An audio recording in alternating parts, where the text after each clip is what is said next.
Welcome, everybody, once again. We are the Vinyl Community Guncles. We are so glad you joined us for this album review. Kind of more of an obscure artist this time. Her name is Candi Staton. She had a few R&B hits. Her biggest one, a disco hit in the 70s called Young Hearts, Run Free. But we're not talking about that era. We're actually talking about an earlier era from the 60s and some rare tracks that she did when she was in the Fame Studios in Muscle Shoals. This is was a Record Store Day release from a couple of years ago. It was Craig's suggestion, so we will get right to our album review of or maybe Mrs. Candi Staton. We are the Vinyl Community Guncles. I am Robert Fithen, along with Craig from Craig's Vinyl Plethora, Richard from Calvin Wazoo, and ladies and gentlemen, the man that never asked for a second cup of coffee at home before. It's Mike from Hubtunes. He's starting. I don't drink coffee at all. That was a 60s reference. Oh. He never asked for a second cup of coffee. Oh, yes. Oh. Oh, yes. Going way back. Mm-hmm. Maxwell House? I don't remember. Yeah, I don't remember. Or Candi Oh, Staton. you have it. Hey. Oh, yeah, I didn't show mine. Trouble, Heartaches and Sadness. Rare cuts from the famed Sessions Masters. Yeah, okay, so first of all, this is one of those albums when all these people get on their soapboxes, there's no good records on Record Store Day, blah blah blah blah. There's always something. There's always something on Record Store Day, and this is a perfect example of one of those records. This is a terrific soul record. Craig, I am so glad you suggested it. I fell in love with it. I was listening to it in my car. I had to listen to it on YouTube, and I don't have YouTube without commercials. And I'm listening to it, and it was a commercial in between every damn song. And I'm listening, and the sound wasn't super good. It was all right. So I was like, you know what? I'm going to see if this is available anywhere. I walk into my local record store, and he's got a copy. So I come home, put it on. Holy crap, this sounds so much better on vinyl. This is great. Yeah. It sounds absolutely terrific. I have been playing this like crazy this past week. It opens with One More Hurt, which I just love. It's so groovy. Just that Hammond organ that's like almost on every song is great. I absolutely love it. Spread Your Love on Me is great. Loving the Easy Way. I Gave a Little and Lost a Lot is fantastic. The whole first side is phenomenal. And then she closes the first side with Do Right Woman. I love that song. Absolutely love it. The second side's not as good as the first side, but man, it's still great. And it's got her cover of Jolene.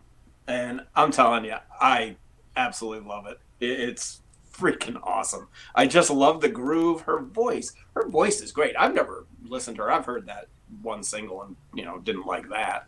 But her voice is absolutely terrific. There is nothing bad about this album. I absolutely love it. Wow, I'm blown away by it. This is a perfect time for me to discover this record because I've been kind of getting into a little more soul. I've always been into like Aretha and Ray Charles and stuff, but I've been digging a little bit deeper the last couple of months, getting some more soul in my collection, and this is great. This is a perfect addition. I absolutely love it. Yeah, I give this 4 rainbows. It's really, really good. All right. Richard. Oh, I'm next. Yeah, you're next. Okay. Yo. Yeah, I had no prior knowledge of this record, of Candi Staton. Knew nothing about her. No, me neither. I also listened to it I listen to everything that generally on YouTube because I don't have any streaming services and I don't pay for Apple. Sometimes it can sound sketchy when you're listening to it on YouTube. Yeah. But when I listened to this record right from the opening track, I was immediately blown away and just really overwhelmed with, my God, how did I not know about Candi Staton? Her voice is kind of it's her own voice. So when I say this, I'm not saying I don't think she's trying to mimic other singers, but her voice is a little bit of it seems like a combination of both Mavis Staples and also a little bit of Etta James in her delivery style. And the Muscle Shoals sound production is just, to me, absolutely wonderful with the strings, and it's not overdone with the strings. Some really great smooth grooves going on, like Lovin' the Easy Way. That was such a great song. The opening track, One More Hurt. You got the combination, that great combination of gospel and soul groove going on with Where Were You? There's just one after the other. I gave a little, lost a lot. To me, if there was a weak song, to me, that was the weak one, but only because I pay close attention to lyrics. And there were a couple of times where she was singing, I felt like she should have, like when she sings, when she's talking about somebody else, that they gave a little, but then I can't remember how, but I felt like she should have said, and it would have worked rhythmically, that they also lost a whole lot or something like that, rather than just sticking to the lost a lot line, which works when she's saying it about herself. So, but even then, it was such a great song. The other song that I had to listen to over and over and over again, and then compare it to Dolly's, was Jolene, because I'm like going, oh, I kind of like this cover, but I need to listen to the original. So I listened to the original, and then I'm going, do I like Candi's better? Don't say it. It's like, I'm like, So they're a different tempo. And then the other thing that's going on is, Dolly is singing, she's begging. I'm begging you, please don't take my man. But Candi is just plain out telling her, don't take my man. Just get out of here, bitch. That's so, and then the tempo being different. And I'm going to say that I like Candi's better, but I also don't like Candi's better, if that makes any sense. That makes sense. Kind of look at them. I really like her cover. I really like the way that she kind of made it her own. Dolly's is still great, although I like the slower tempo better with Candi's cover of it. But yeah, just Do Right Woman, so funky. It's just, this is one of those record store day albums, that people overlook. Oh, yeah. I certainly overlook. I did. Yeah. And it's, you look it up on Discogs, it's still going for the, basic, day of issue retail price, because a lot of people, I think, have overlooked it. Mine was $19.99. I bought it on Monday. Yeah. So I'll be probably, well, I won't, it's not probably, I will be looking for a copy of my own, because everything about, I like her sound. I like the Muscle Shoals production. I really love this album. And I am going to be bold, and I'm going to give it 5 rainbows. Oh. Yeah, I agree with everything said so far. I mean, I really like her voice a lot, because it's my favorite type of soul singing voice, where it's more about, an emotion or whatever. It's not about, look at all the notes I can hit and these vocal cadences where, all that bullshit they were doing in the 90s. She has a great, just solid voice, I guess is the best way to describe it. She's not trying to show off. It's not overdone. It's just very, very solid. And I noticed that about the song Jolene as well. And she actually uses the word warning instead of begging. I'm warning you. Don't take my man. So it's a much more bold statement. I still like both of them. I think they're two completely different takes, and Dolly Parton's is obviously a lot more vulnerable and a lot more pleading and a lot more, I think relatable to reality that people would feel. I think that the Candi Staton one is a lot more of like a fantasy about something people would want to do. You would want to be able to tell somebody, I'm warning you, don't when in reality, you'd probably be like, hey, please, come on. You can have any man you want. Why are you, that kind of thing. And she doesn't change the color of the woman either. I noticed that too. She still has ivory skin and whatever. So it's some white bitch. She's just blonde now. Yeah. Yeah, blonde, and instead of auburn hair, she's got blonde hair. And so she's made her even more white. She's some blonde bimbo trying to take this woman's man. So I'm not sure what that means. But yeah, the Muscle Shoals, the Fame Studios, the famous Fame Studios, it all comes together, and it just really is like... I said this in the earlier video before I heard it. I'm like, it's an odd way to be introduced to somebody because it's rare tracks. Right. You're not getting somebody's best. You're rare whatever. The way I heard it was there's a 2 CD set that's streamable on YouTube Music, the app, not just YouTube, but the music app called Evidence, the complete Fame Studio sessions, and it's got like 36 songs on it. So I had to basically compile a playlist from that of these songs because this album is not streamable. So, I will definitely be going back later and listening to the other tracks, because if the rare tracks sound like this, then what in the world do the actual official tracks that they used on the album sound like? Yeah. I know in her singles she does a lot of covers, which that was how it was like in those times a lot. The song was already popular, so tried and true, let's put the cover version out. For a single like the Ghetto, Elvis Presley, she does a cover that. She does a bunch of others, but yeah, she just comes off as like the kind of the generic disco whatever in that single Young Hearts Run Free. I mean, I had that on a disco compilation, heard that in the 90s, and it just kind of there. I definitely like this a lot better, and like I said, a solid voice, not showing off, not over the top, just really. And I got the Mavis Staples thing as well. I kind of picked up on that.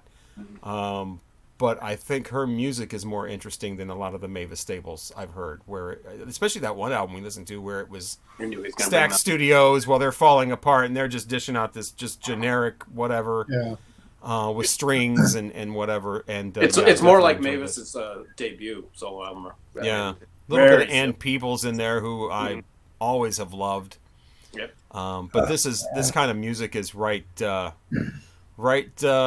my alley or in my wheelhouse or whatever. I mean, this is the perfect album for me to listen to, and it just really makes me want to hear the main album. So yeah, I will give it 4.5 rainbows. Which record store day did this come out at? Like 20. It was 2021. Yeah. So yeah, that's one of the record store days that I didn't even bother with. I skipped over that one completely, I think. Yeah. Yeah, I completely missed it. Because I used to do one every other year. Yeah. I'm sorry? I don't know. Wasn't important. Yeah, no, I mean, I knew Young Hearts Run Free. I couldn't remember who sang that song until after this, but I was actually buying stuff on Discogs, and I'll do every once in a while where it's like, oh, well, it's cheaper shipping if I get something else. Yeah. And so I'll type in like artists and stuff like that, and I typed in Dolly Parton, and this came up, and I was like, well, that's not Dolly's. But I clicked on it, and I was reading a few things about it, and I was like, she looks fabulous. And she does a Dolly song. I'll probably hate it.